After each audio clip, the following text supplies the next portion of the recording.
$40,000 worth of Star Wars stuff stolen. Yeah, he called everyone. I tried to use Star Wars as realize that we all walk that line between good and bad. After taking what he says is the most extensive collection of this kind in Washington state. Like CNN was even reporting on it. I'm pretty sure they were talking 60,000. This might be TMI, but I was taking my morning poop. I pinched that sucker off, threw on some clothes, and I drove down to my store. I was getting death threats. I'm coming down my street. I'm like, I don't know that car. I don't know that car. Boom, all these cops' lights come on, completely surrounded. They're all undercover ones, guns drawn. Listen, in this house right now, I'm gonna fucking arrest you. I'm gonna kick down that door and I'm gonna take this stuff and you're going to jail. He looks at me and he's like, are you gonna shoot me? This guy orchestrated this. 100%. After that aired, he called me and he's like, Chris, I just want to let you know, I'm coming for you next. The year was 2015, I think. Yes. Do it in your deeper voice. The year was 2015. Very long story, but the short version is I owned a buy-sell trade store. You never know when you're going to buy something if the thing that you're buying is legitimately owned, aka stolen. It's always a risk. Typically, when you sell something to like a pawn shop, they have to hold it for 30 days before they can sell it. And so toys don't fall in that world. Or if I decide to sell like game consoles, I would have to do it for that. Anything with a serial number on it, and technically you're supposed to hold it for at least for 30 days. Would you like do a photo of their ID or something at least? Oh yeah, totally. There's like a vetting process or a skill more or less that you try to build when you buy stuff, especially from a person you've never seen before. Because typically if they want cash, they're not someone that's going to be coming in again. They're just looking to sell it and move on, and that's going to be the end of it. So there's a vetting process that you try to do. It's not a foolproof process. No one can read people's minds. And so there was a day where this guy comes in, and very clean cut guy, and he drove up in a nice car, and he had a bunch of vintage Star Wars toys, pre-Force Awakens Star Wars. So like the resurgence of Star Wars. Like it was still worth some money, but it wasn't worth what it would have been now. Like it would have been worth 10 times the amount now. And his story was he was trying to move to Las Vegas. He has a big Star Wars collection that he inherited from his uncle when his uncle passed away. And he didn't want to sell all of it. He just wanted to sell enough to get him to move to Las Vegas to be with his girlfriend. That was the story. Good. Yeah. They were a bunch of like original in-package 1977 stuff. 76, 77. Yeah, they were good. I tried to pay close to 50% for the stuff that I could. That's pretty why you fair. Had a business. Most places you would get 10% if you're lucky, 20. Yeah. Best. And so I was the one that was like, no, if it's $100, you're going to get $50. I'll make less, but hey, it's coming to my store. Yeah. You were too damn nice to be in business. That was your problem. That was legitimately kind of why I got out of it. I'm not a shark. Anyway, so he comes back again, and with more, like a lot of stuff this time. I wanted to say there was roughly street value close to $10,000 worth of Star Wars toys. Wow. Street value. All vintage stuff. All original vintage, sealed in the box, package deal, all of it. Primo stuff, yeah. Primo goodies. And the movie hadn't come out yet, like I said, so it was like right before it. So it was like the right time to get a good deal on this stuff. And me being a small bit store, I'd only been open for about a year at this time. If I wanted to wait and sit on it for a few months, I could make way more money, right? So I ended up paying him not 50% because it was into the thousands of dollars that I gave him. I want to say I gave him close to 3,000, maybe to 4,000, somewhere in there for everything. That's a lot of money for a starting business, dude. Yeah, that was literally like all the money I had in my bank account. Like it was pretty scary to do. And so I knew I could sell some of it right then on the spot, get some of it back, potentially sit on some of it, skate by, and then pop it for the new movie. And I could probably be sitting really, really pretty. The next day he comes back and gives me a $5 bill because he said I overpaid him by $5. Weird. Wow, this guy was good. He was good. This guy was good. Yeah. Now when he's just done is made you be like, oh, this is the most honest person I've ever met. Yep. Wow. So yeah, he got me. Real good. Didn't see him again after that. So I sold about half the stuff, and I was going to sit on the rest. I made back about half, I think, of what I paid right within the first week. So I'm like, I could live on just that, you know, that wasn't too bad. One morning, my life changed. Well, you got to do it in the voice. Go full screen. Okay. All right, here we go. And do the voice. One morning, my life changed forever. Beautiful, beautiful, Chris. It's just gorgeous. I'm telling you, this might be TMI, but I was taking my morning poop, and I get a phone call. I'm sure you've gotten these numbers before, but where it says blocked or like or whatever, no caller ID or something like that. This one said like something I'd never seen before. It was like caller unknown something something something. To this day, never seen it before again. No kidding. And I was like, okay, but I answered it. And sure. I'm going to say his name because I can. His name is Ben, the guy that sold me the stuff. It's him, freaking out. He's like, hey, my cousin found out I sold some of this our uncle's toys. He's really upset. He was hoping to get some of those. So I'm wondering, if he comes into your store, can you just not tell him that I sold them to you? I don't want to cause any problem. I can come by and give you some more money to keep my name out of it. Well, right then and there, at that point, oh shoot! At that exact moment when he offered me more money randomly, like the money back, like he can give me the money back. Money back, yeah. I got to tell you, it might be TMI, but I pinched that sucker off, threw on some clothes, and I drove down to my store. I will save that food for later. I drove there as fast as I could. Oh man. And that's the new one. By the way, that's the new Just Another Chris t-shirt. I'll save that poo for later. This was hours before the store even opened. My goal was to get the stuff out of there as fast as possible. Something in my head thought someone's just going to break in and steal the stuff. Yeah, I hear you. I took everything that was left and loaded into my car and was leaving. Now, when I was on my way out after getting everything, I noticed a flashing light on my phone, a voice message on my store phone. Shit. It was only a one call, one missed call, one voicemail. I'm like, I got to play this. I hit play. Thursday, 11:45 p.m. Hi, this is Richard Bates. I just got back to my house after being gone for 5 weeks, and your Star Wars collection was stolen out of my closet. I filed a police report. I want my whole thing back. That is my collection. I can document every single piece. I'm sorry, but I want my shit back. That's my whole fucking collection. God freaking dang it. Great. So I just went home, unloaded all the stuff into my living room of my house.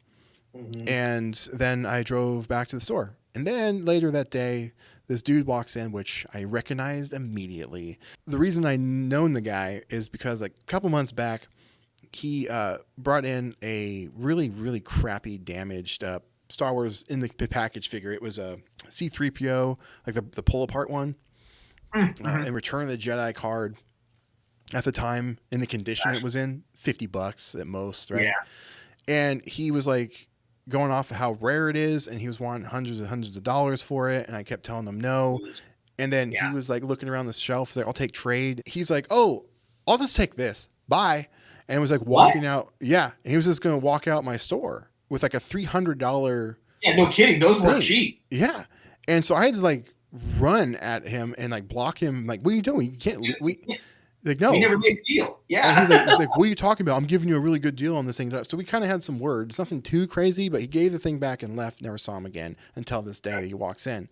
And I'm like, what is going on? This is weird. Yeah. And it gets weirder. I mean, there's 1,000 times more stuff coming. And so anyway, Richard, this guy's name's Richard, he's claiming that his stuff is stolen. He's saying, yeah, I had $40,000 worth of Star Wars stuff stolen. But this is already the guy who thought that a pull-apart 3PO is worth a ridiculous amount of money. Yeah. But he waited this long. It was like, I think I said earlier it was a week. It was actually 2 weeks later. Because this guy had a story of he was out of town for 2 weeks on a work trip or something. But in the long run, we're jumping ahead, but this guy's story, story was funky as heck too. So spoiler alert, yeah, more than likely this was an insurance scam. Yeah, that's the spoiler alert at the end. On the news. Yeah. Oh yeah. Oh, this dude, this MFer, this guy, Richard, he wanted this stuff back. He wanted to know who sold it to me. He wanted the IDs and stuff. He already told me he filed a police report and all that stuff. I said, cool, I'll talk to the police. I'll only work with them, not working with you. I don't know who to believe. Right. At this point. And I'm the one that's paid out all this money. He was going through his phone and showing me all the stuff that he was claiming that was stolen. And I don't know about you, but if you grab your phone and start scrolling on your phone and swiping like he was, it's like this, you're going to come across like, oh, here's a picture of my dog, or here's a picture of my car, or something completely random, unrelated, not perfect photos, sideways, backwards, close-up shots of every piece of thing that was claiming to be stolen, and one big group shot of everything that was stolen. And this guy's story always seemed shady as hell to me. Crazy weird. I'm like, I never seen him. We saw him on the news. Yeah, because he went on the local news to talk about this. And even when I saw him on the news, I'm like, huh? Yeah, he called everyone. Chewbacca right there, see him? Well, can you imagine all of those guys stolen? Chewbacca. I know, I can't. Richard Bates had more than $40,000 worth of vintage Star Wars merchandise stolen from his home. And here's a shot of the collection. Look at this. That Bates and his friends found online. The thief had apparently sold much of the collection to a nearby toy store. And it's just nostalgia, and everybody kind of likes it. So it's something you can share with people. Now, these are vintage pieces in great condition, and Bates hopes police and his insurance will help him get back the pieces that turned up at the store. Richard Bates came home to a rude awakening last night. Tens of thousands of dollars of these Star Wars collectibles gone from his closet shelves. Yeah, there's a lot of cysts out there. This Vancouver man says someone turned to the dark side when they stole his Star Wars memorabilia from his home. I tried to use Star Wars as realize that we all walk that line between good and bad. He says the thief crossed that line. It was amazing that it was just all gone. After taking what he says is the most extensive collection of this kind in Washington state. He estimates 30,000 of the $45,000 cache of toys was taken. Thank God they left a lot of stuff. Yeah, I'm sure it was a perfect time to steal my stuff and sell it. Richard says the thief not only stole an investment, the better part of my savings was wrapped up in these things. He's even gotten tattoos to keep the force close. And I just try to use it as a moral compass to do what's right. It just reminds me, do or do not, there is no try. If you have any idea where the missing collectibles might be or who took them, call Vancouver Police. Vancouver police are looking for Fox 12's most wanted, who stole a very large collection of Star Wars memorabilia. And as Fox 12's Marilyn Deutsch reports, the collection is worth tens of thousands of dollars. This is an original mail-away figure stand still in the box. A collection conservatively estimated at $45,000. From the time he was 14, Rich scrimped and saved to collect some of his generation's most iconic memorabilia. I would go buy a $200 figure. I'd be like, dude, this is a Luke Skywalker 32 back. It's in good condition. Rich was away on business for a few weeks. When he got back Friday night, a thief had cleaned out the vast majority of his collection, though not all. Star Wars is his philosophy. I got this tattoo and I followed Yoda's teachings, and now I have a brand new house. I'm out of debt just by following Star Wars teaching. Obviously hotter than ever right now because the new movie Star Wars The Force Awakens comes out in December. In Vancouver, Marilyn Deutsch, Fox 12 Oregon. Because he inflated the number from 30, 40, 50, and then like CNN was even reporting on it. I'm pretty sure they were talking 60,000. And I asked him, I was like, hey, was this your entire collection? He's like, no, luckily they only took a portion of it. That's my whole fucking collection. And you watch the news reportings of him talking, and he's just full of crap. The way he's talking about how he lives life by like Yoda's teaching and stuff. It's a prime example of the customers. He wanted to reach through and strangle him. I even told the police this. You look at the news report, and they're showing him going into his closet in an empty room, not even displayed, which is another huge red flag. People display their stuff, but he goes. He's like, luckily they only stole one of my Millennium Falcons. He has a box that was perfectly that fit two sealed Millennium Falcons in there, but the thief decided to take his sweet time and open up the box and only slide one of them out. He only took the one out, Only one. Unfortunately for you, then. Greedy. Yeah, not to get greedy. And unfortunately for you, though, as the story goes on, you weren't dealing with competent police.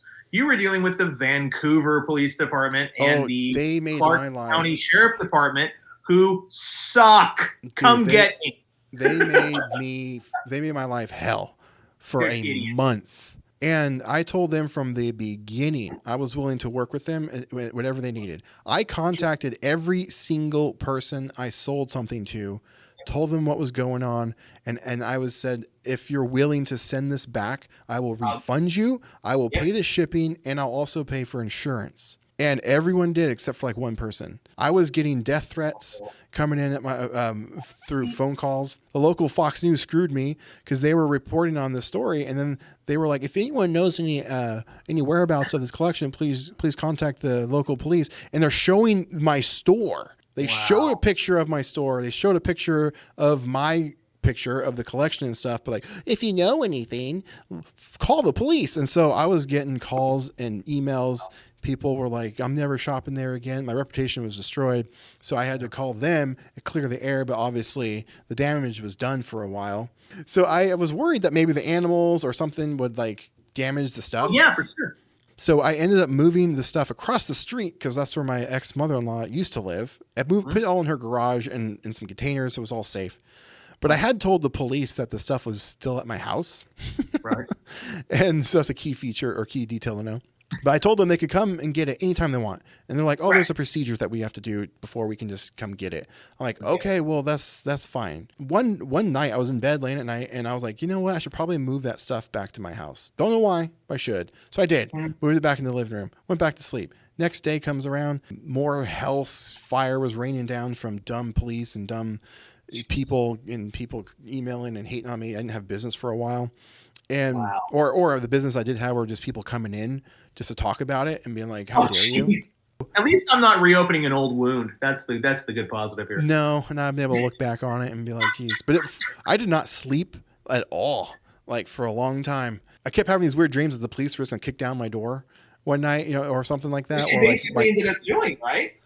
Pretty much. Essentially. Yeah. So one night I was at my parents' house, and which is near my old store, and I get a call from the deputy sheriff, which, by the way, Brian Preston, deputy. He would refer to himself as the sheriff because he's being a dickhole to me. Brian Preston, you're an asshole. He was a major one, dude. I get a call from him saying, "Hey, Chris, what's going on, man? Were you at your store?" I'm like, "No, I'm not. I'm not currently. What's up?" Well, I just got the word from my superior that we're gonna come down and pick up that stuff. Well, I'm on my way home now. I can get the stuff and take it to the store. And he's like, we'll just meet you at your house. I'm like, no, that's fine. No, we don't need to do that. Well, I said, I have a wife, roommate. Yep. It's late at night. It's like 9:00. I would much rather do this at my store, keep them out of, they don't need to be bothered with They this. don't need to be bothered. Yeah. Right. And he's like, cool. I'm like, all right, I'll give you a call when I'm on my way or whatever. No, it wasn't that. I told him what time. Yeah. I had to because his number, officer's numbers come in blocked, so you can't return their phone call. Yeah, it's good too. And so, quick pin. Remember when I mentioned that number that had called me when Ben called me? When we hung up the phone, his number wasn't in my phone as a call. In my recents, where it shows like no caller ID. It was just as if he never called me. But when the cop called me, it stayed on there as no caller ID. Yeah. That's weird. But not when he called me. At the time I had my Firebird, so none of the stuff wouldn't fit in my car, so I was going to use my mom's car. My mom insisted to go. Growing up, my dad would call her Gestapo mom because you did not want to mess with her, man. She would just take care of business. So she was like, "Oh, I'm coming with you." I'm like, "Oh, okay, that's fine." And as I was driving to my house, I get a Brian calls me. Hey, Chris, so just want checking in to see when you're going to be heading over to your store. Oh, geez almighty. Yep. And I was like, I told you I'll be there at like X amount of time. And he's like, okay, no problem. Just want to make sure you're on your way. I call my ex-wife. She parks, but we used to park in the garage there. I call her. I was like, hey, can you look outside and see if there's any police officers or whatever? Right. And so she says no. I'm like, okay, that's kind of weird. So then minutes later, she calls me back and is like, oh, nope, yep, there is a cop car. I live on a dead end street and it kind of like it's an L shape and he's parked in the L, and then there at the time, my sister-in-law, I think, was living there at their mom's house, but she had a trailer, and he was like parked on that side of that trailer. Trying to hide. Yeah. And so I'm like, great. But here's the other thing. I as I'm getting home, I'm coming down my street. I'm like, I don't know that car. I don't know that car. Oh, jeez. That car over there don't recognize. And then I'm like, there was like 6 cars that I didn't recognize down my street. I parked the car and I'm about to say something to my mom to give her a heads up. Boom! All these cops' lights come on everywhere, so completely surrounded. Oh, yeah. And then they swarm in. They get out of their cars. They're all undercover ones, guns drawn. They came out at you with their guns out? Yeah, they weren't pointed at me, but they had them drawn. Okay, were they were the sheriffs, right? Clark County? Is that Clark County? Yep. Yeah. F you, Clark County. Oh yeah, it was terrible. Yeah. Some of them were police, and some of them were sheriff. I told them, ignore them. We're just going inside. We're getting getting the stuff, and we're loading the car, and we're going to the store. Yeah. Ignore them. But it was like a scene out of the movie. I get out of the car, henchmen have us surrounded. Then the crime lord boss flicks his lights on and rolls up. Oh, jeez. I caught the Star Wars thief. Yeah. Yeah. Meanwhile, this whole entire time I've told him from day one, I'm like, I've been getting the stuff back. You can come by my house anytime you want to get it. Get it. Name a place and whatever. It doesn't matter. Fully cooperative. Fully cooperative. Yeah. He gets out of the car, it's Ryan. He's like, again, a scene out of a movie. He has his gun drawn and some papers in the other hand. And then he's like, all right, Chris, we're doing this tonight. And I was like, yeah, no, I'll see you at my store in about 30 minutes. And I just walk. I start walking, and he's like, no, we're doing this now, right here. Wow. And I'm like, no, like I told you, I didn't want to, disturb my roommates and my wife and stuff. And he's like, I already talked to your wife. She's cool with it. I'm like, no, you're totally lying. This partner was next to me, and he started yelling at me. And he was like, if you don't list in this house right now, I'm going to fucking arrest you. I'm going to kick down that door, and I'm going to take this stuff, and you're going to jail. Cool. Show me the warrant. I ignored that guy because I know that's not the law. I think I literally was like, and then, like look over at Ryan, and I point at the papers. I was like, is that a warrant? And he's like, no, but I can wake up a judge and get one. And he's like slowly turns away and starts walking and like kind of doing like some look backs. I don't say a word. Yeah, by all means, wake him up. Meanwhile, there's 3 cops, 3 officers had pulled my mom aside because she was in rage. They took 3 officers to the side, and she's like, they had her surrounded to keep her away from me because she was like going like, this is what I was pissed. I flat out was like, hey Ryan, like you don't need a warrant. I've told you from day one you can get this stuff. We get this whenever. Yeah, he's like, right. He's like, when you said you were gonna meet me at your store and do this stuff, that was super suspicious. Oh, give me. I was like, okay, cool. What would have mattered? I told him, I was like, yeah, it's just in my living room. Granted, I'm so glad the night before I moved it. Oh, right. Seriously? Yeah. No kidding. You brought it back. Oh, jeez. Yeah. Yeah. So I let them in, which I shouldn't have. I should have just told them literally just F off and get a warrant, come back. And so two of the officers come into my house, Ryan and the guy that threatened to arrest me and kick down my door. So my mom, roommate, ex-wife sitting on the couch. I'm standing. The officers have been threatening to arrest me all night. They're looking at this stuff. They're like itemizing things out. Don't know they don't even know what it is. Threatened to search the rest of the house because there's things missing. But I'm like pointing it out, and they're like, "Oh, okay. Well, I'm going to arrest you if you don't give me this and that." Blah blah blah. Meanwhile, my roommate Ray, because like I said, he knows everybody. He name drops one of the 2 judges that would sign off on an arrest warrant, as well as a search warrant. And he's like, do you want me? I can't remember the name. He's like, oh yeah, I have coffee with him every other week. And they shut up. They don't say another word. One of the officers that threatened to kick down my door, he looks at me and he's like, are you going to shoot me? And I'm like a couple feet away. And I was like, what? Like I was like, no. So I take a step back. I had taken everything out of my pockets already at this point. Wow. Rolled my sleeves up because I thought I was getting arrested, and also just to show like, hey, like I'm not, I got nothing. Right? Yeah, because I was wearing a long sleeve shirt at the time, and so he's like, oh no, I'm just really hot, and so he takes his gun badge, which are on his bulletproof vest, takes it off and puts it on the floor right next to my feet. Oh my God. And I just take a giant step backwards. Everyone's shocked and all. And I'm like, what are you doing? What are you doing?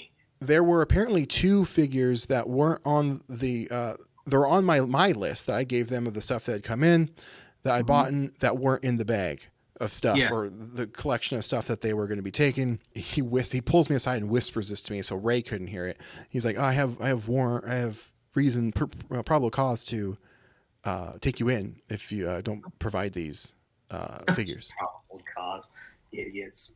Yeah, I'm like, what do you mean? I told you it was a rough list. You gave me no time to put it together. I probably sold it. These are the ones I've brought back. I probably already sold it, man. Right. And he's like, looks at me. He's like, what do you want me to do about that then? I'm like, what are you going to do? You're going to arrest me? Yeah. Arrest me. I'm like, take me in. You've been threatening me all night. And then he's like, whoa. Don't get all testy. Oh yeah. Don't assert your rights. Come on. Don't assert your rights. How dare you? I look at him and I tell him, I've done 10 times more than I should have. I should have told you to get out of my store the day you came in. Yep. Like type of thing. You should have told him to pound sand. I mean, honestly, the guy that came in, you should have told him to pound sand. You should. I mean, I ridiculous. Went above and beyond what I should have, only to try to build some sort of try to like repair my reputation. Yep. It's regardless of the law, like what I can't or should have, like what I needed to do or had to do. I didn't have to do it. You were doing what was right with the information you had. Now, however, had you known at the time that the guy who it was stolen from obviously was a lying SOB and orchestrated this whole thing, which, by the way, I'll go on the record and say this guy orchestrated this. 100%. He was literally.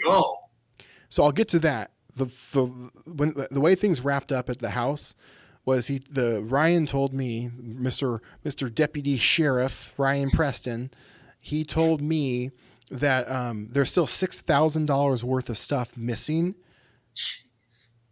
And where is it? And I told him I don't fucking know. I don't know. He's like, okay. And then I asked him, do I get any receipts for the stuff that you've taken? Oh yeah, okay. And he had to go through every piece of thing. He'd fill it out, and he was like so upset that I made him give me a receipt to prove that I gave these things back to the it was confiscated basically. Right. And then there was like all the cops had shown up had left except for the 2. Right? They all left? Yeah. Oh, geez. There was some in my backyard, I found out. Because my ex-wife had told me she'd heard footsteps back there earlier. They staked out the place for a while, I guess. And then you cops want to know why we don't like you. Yeah. And so I hear him while he's like filling paperwork. He's like, oh yeah, guys. Yeah, totally. I'm like, okay, what was that about? So he goes out to the car.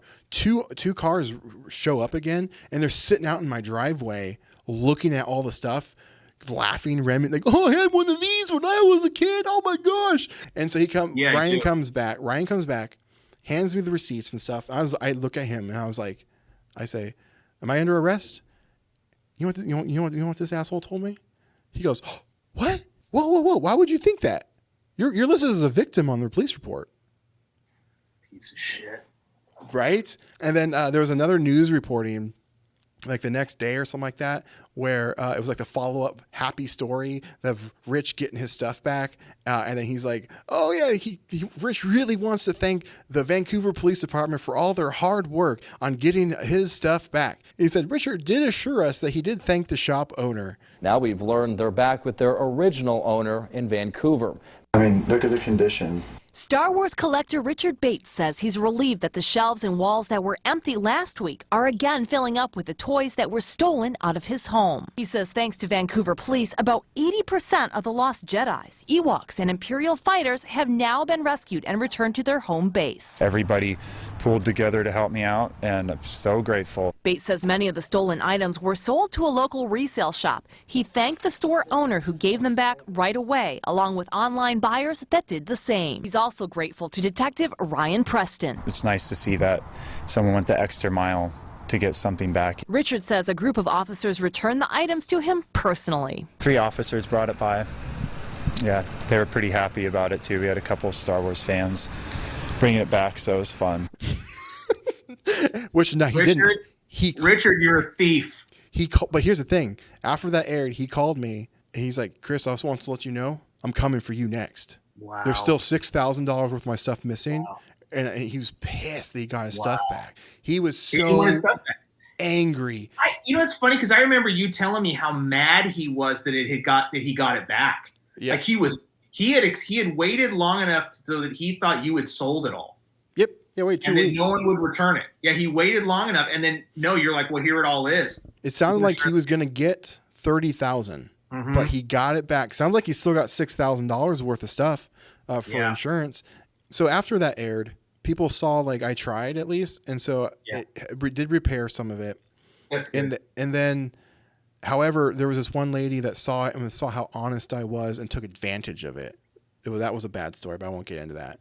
But a couple quick last notes on this was my ex-wife at the time. She worked at a daycare, and one of the kids that went to the daycare, one of the parents, she was, probably still is, the state prosecutor for Washington. And so I got to talk to her on the phone. She called me, and she's like, Chris, you sell toys. Do they have serial numbers on it? I'm like, no. She's like, this is what you need to do next time, or if there's a next time. Officer shows up, you say any profanity word to them, and you tell them, I'll get off the premises. You never let them in ever again. They cannot prove at all that these toys are the same toys that were the ones that were taken. Because the other guy could have stole them, sold them, brought you something different. You tell him to get the heck out of the store, and that is the end of it.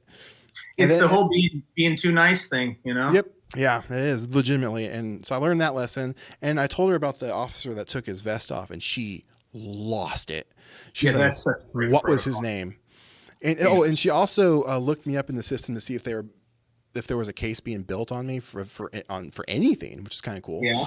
And she said, no, my name comes out up clear. So no one was ever even building one. So the whole time them threatening me to arrest me wasn't even true. They said they had all this probable cause because they also told me a false story. Oh yeah, Ben told me you were in on this the whole time. So we've already been investigating, blah blah blah. All lies, because that had to have been in reports, and those weren't in the report. So they were just using their power over me to try and end this as fast as possible, I guess, because it did go national. The story, and CNN was reporting on this. I told them the officer a $30,000 Star Wars collection that wasn't worth a quarter of that. It just wasn't. No, it was worth about $10,000 street market on the high end at the time. Yeah, so it took a little bit to repair like the name a little bit, but that wasn't a fun time for a month plus. Well, but it shows how good you were doing anyway that you did recover from that. Like I travel for work and stuff, and I stop into comic book stores and stuff. I was in Texas one time. They're not there anymore, but the Lost Toys. I don't know if you ever went in there, but I think they're in Dallas, pretty sure. Okay. But I got recognized. You're kidding. Yeah, they saw me. They're like, "Oh, you're that guy that had the stolen Star Wars stuff." This is like years later. You're like, dude, you break, man. Like, wow. He ended up giving me a free figure. He said, like, felt bad. Felt bad. Every now and then, that'll happen. And then like one of my recent, like I was dating this girl a couple of years ago, and one of her coworkers' husband used to come into my store. He stopped coming to my store because he found out I was stealing Star Wars toys. Oh, jeez. So he was telling his wife that, and then his wife was like getting mad at my ex-girlfriend, girlfriend. Oh, your boyfriend's a thief and a criminal and all that stuff. And oh, jeez almighty. Wow. So I still every now and then have to. It still comes up and bites comes up. Did the guy that did it, he went to jail or anything? What happened? Did you get any restitution? So great question. He eventually got arrested. Okay. I was subpoenaed to show up in court and testify. It never happened because the guy jumped bail and just disappeared. So immediately a warrant was out for his arrest. So prior to that, though, there was already a warrant out for his arrest. So what I've been able to determine as to what really happened was Richard knew the guy. He was friends with him. He was his roommate. And Ben owed a guy money. This is what the police or the prosecutor told me, actually. Not the cops. Not the cops. So I got the true story because she read me the report. Mm-hmm. He owed a guy a lot of money, and he was already going to jail. Richard did, or the guy who sold it to you? The guy that sold me the stuff. Okay, gotcha. His name is Ben. Ben. Okay.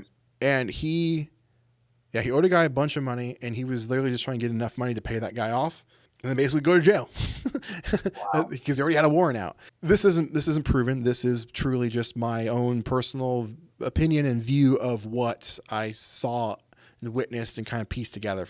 Yeah. Richard had beef with me because he tried to steal something from me, and we had some words. Right. Yep. Right. Star Wars movie was coming out in a few months, and Richard was sitting on a gold mine. Yeah. It wasn't worth anything quite what he thought.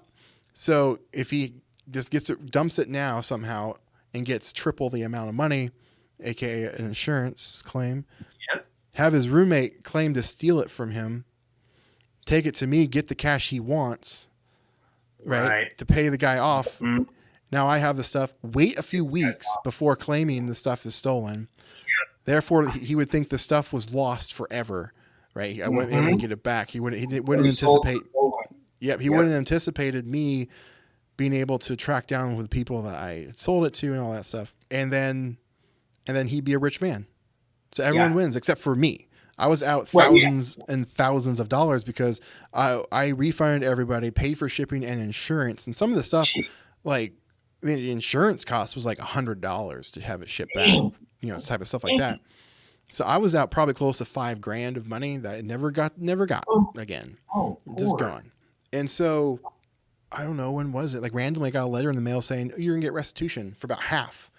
Well, the original amount of that I paid him, not the money obviously through I on my own refunded everybody and paid for the shipping also. So I was like, okay, cool. But I'm like, well, he has to go to jail, serve his sentencing.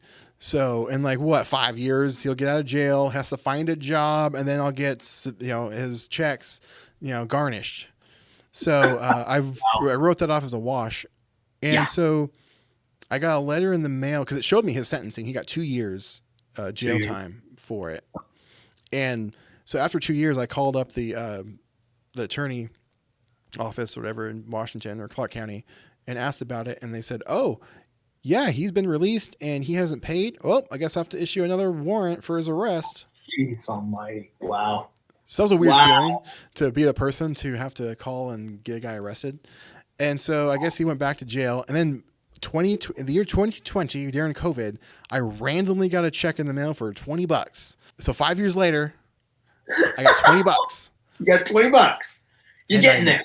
And then I've never gotten a check again. And I even lost the check. At this rate, you'll be 600 years old. You'll be made whole. It'll be fine. Yeah. Well, the thing is, though, like if let's say he gets out of jail and gets a job, all he has to do is go to Oregon, and he never have to pay me because it's only within the state. I would have to on my own hire an attorney to find him. And go get him. And get him. It's only in the state of Washington, and I live on the border in Vancouver, Washington. So it's like, boom, it's like 5 minutes over the bridge. So 5 minutes over. So to answer your question, I will never see that full money. I do have a check for $20 somewhere in my house. During COVID, it got lost, but I was going to frame it. Yeah, right. You want to cash it. You're like, I'm keeping this. This is a souvenir. That's awesome. $20 check for a little remembrance of that lovely time of my life. Those good times, man. Of those days. But yeah, it was a national story and probably one of the biggest scandal I've been a part of. Yes, well done. Good job, man. I love it. That's fantastic. You're an international criminal. It's fantastic. I can definitely laugh about it now. And but yeah, during it, man, it was such a traumatic, and I didn't sleep at all. I was having like not really panic attacks, but like just like anxious all the time because the cops were, like you said, were threatening to come get me. So I was having, when I was able to sleep, I was having dreams of them just like busting in my house, arresting me, and throwing me in jail. It was not a good time. And then customers having to deal with them and death threats I was getting. Regulars that were just like, "Fuck you, man, screw you, you're a terrible person." Yeah, nuts. It's absolutely nuts, man. Believe it or not, that's actually a shortened version of this story. I sat down with Jason Germany on the latest episode of Just Another Podcast, and we actually talk about a lot of other pretty crazy, wild stories. First-hand experiences. If you want to check it out, there's links in the description below. And as for this particular story, I have actually been wanting to dive even deeper into it. I've always been curious about the full outcome of what pretty much really happened. And I've been debating on making maybe a short documentary about it, trying to track down the police officers that were involved, get them on camera, tell their perspective. Doubt they'll do that. Honestly, Ryan Preston, he directly told me to my face at my house that he was allowed to lie to get the truth. I doubt having him on camera would do much good, but it'd be an interesting tale. What do you guys think? Let me know in the comments below. Thank you so much for watching, and I'll see you in the next video. Now get out there. Don't steal Star Wars toys.